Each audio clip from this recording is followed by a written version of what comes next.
In my opinion, this is the most effective way I've found to nail exposure, balance, and saturation in every shot. This video is for both beginners and intermediate colorists, as I see people from both making similar mistakes. Again, these tips are just my opinions, but I've been a full-time video editor for over 2 years now, and I've found some tools and techniques that really help you nail the basics. This is what my full node tree looks like. At the beginning and end, we have color space transforms, and in the middle, our exposure, balance, and saturation, with some extras here and there that we'll get to in the end. So our very first node in this node tree is going to be our input device transform, which is basically just a node with the color space transform on it, and we're taking whatever camera we're shooting with. In my instance, it's the Blackmagic 4K, so I'm going to set those parameters, and then we're actually going to output into the Davinci wide gamut color space. This is Davinci's own color space that allows us to utilize as much color information as we can in the middle of our node tree before exporting to Rec. 709, outputting to Rec. 709 at the end of the node tree. Now I've got 2 or 3 nodes that are also set up for some sharpness and vignette reduction. Nothing crazy. If I just need to add it, it's there. But we get into the real gist of things when we get to our exposure, balance, saturation, and hue verse nodes. Exposure is obviously a super important one to get right, and usually it's just using my gamma gain wheels to get it roughly in the ballpark, and then I'll just spin the contrast a little bit if it's not quite there by the end of it. The next node is our balance node, and in my opinion, this is the most important one because I've watched plenty of videos that are like too green or too purple, and it just throws the whole video out. This mostly applies to the color correction side of things, which is still super important to get right when color grading anything.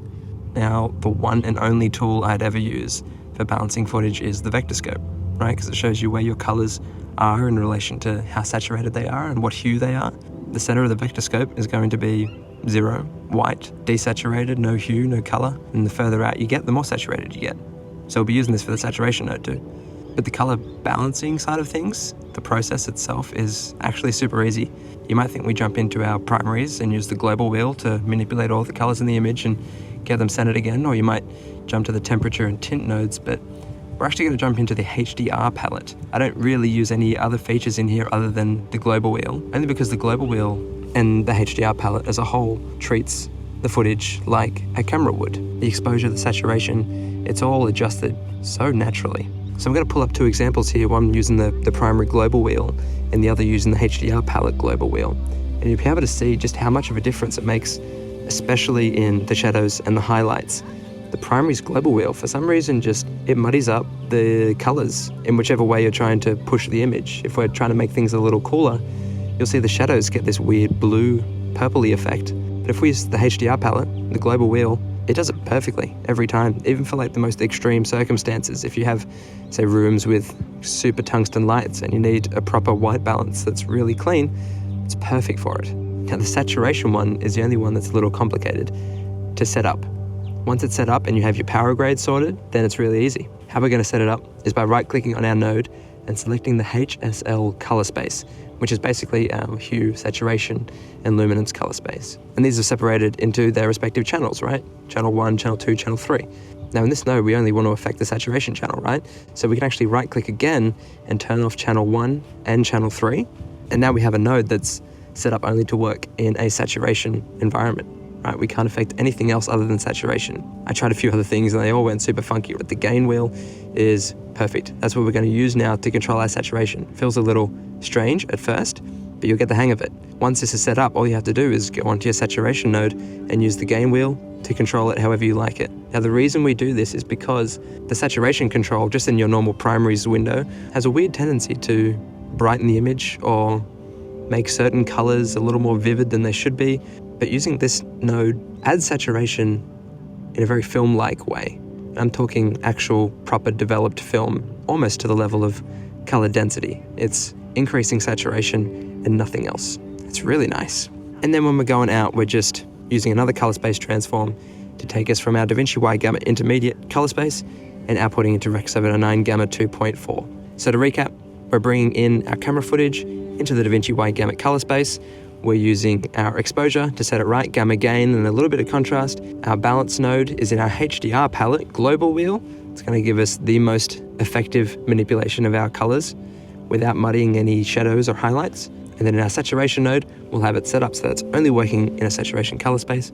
which means we can use our gain wheel to only manipulate the saturation of the image in such a beautiful way. Now, occasionally I'll throw other nodes in there. I might need a node for my Hue VS Curves if I need to manipulate the saturation of certain hues or change some hues. I find raising the luminance of the red hues can work really well on skin. It kind of softens things out a little bit. I know I have some real estate clients that like their interiors looking white to the point of unnatural. And sometimes I'll use the sat vs sat curve to really clean up any white walls or creamy colors by just grabbing the end part of the saturation curve, which is technically the parts of the image that have the lowest saturation, and just pushing them further to no saturation.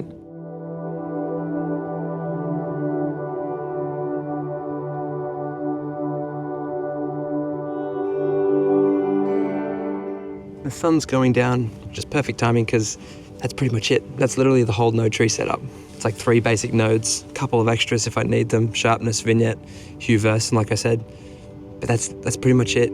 It can be really simple, but there's a few techniques in there that I don't see being widely talked about, and they make such a huge difference. I will mention, sometimes we get clients that want their videos super cinematic, and I get to have a little bit of freedom in the color grading process, even throw a little bit of Dehancer on there, right? If you don't know, Dehancer is just a plugin for Davinci Resolve that emulates film. If it sounds like something you'd be interested in, I did a review on it. You can use this code to get 10% off if you want to buy it. But yeah, that's literally it. If you have any other questions about this node tree, or if you want to learn other things about Davinci Resolve, I might know those things and I could make videos about them. So leave them in the comments. And yeah, I'll see you in whatever the next video happens to be. Have a good one.